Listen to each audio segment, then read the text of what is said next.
თითქმის სამთვიანი ბლოკადის შემდეგ ისრაელი ღაზაში იმოდენობით დაუშვებს დახმარებას, რამდენიც არსებობისთვისაა აუცილებელი.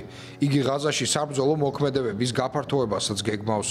ისრაელის პრემიერ-მინისტრი ბენიამინ ნეთანიაჰუ აცხადებს, რომ მისი კაბინეტი ისრაელის თავდაცვის ძალების რეკომენდაციას ითვალისწინებს, რათა თავიდან აიცილონ შიმშილთან დაკავშირებული კრიზისი, რომელმაც თავის მხრივ შესაძლოა საფრთხე შეუქმნას მათ უახლეს სახმელეთო ოპერაციას. როგორც დავპირდით, ჩვენ დავიწყეთ მძლავრი სამხედრო კამპანია ჰამასის წინააღმდეგ. ისრაელის თავდაცვის ძალები ღაზის სექტორში ორი მიზნით შედიან, რომ დაამარცხონ ჰამასი და გაათავისუფლონ მძევლები. ეს ის მიზნებია, რომლებიც ერთმანეთთან არის დაკავშირებული, რომელთაც აუცილებლად მივაღწევთ.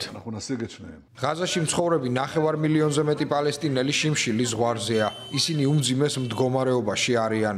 ექსპერტებმა გასულ კვირას განაცხადეს, რომ ღაზაში შიმშილი დაიწყება, თუ ისრაელი არ მოხსნის ბლოკადას და არ შეწყვეტს სამხედრო კამპანიას.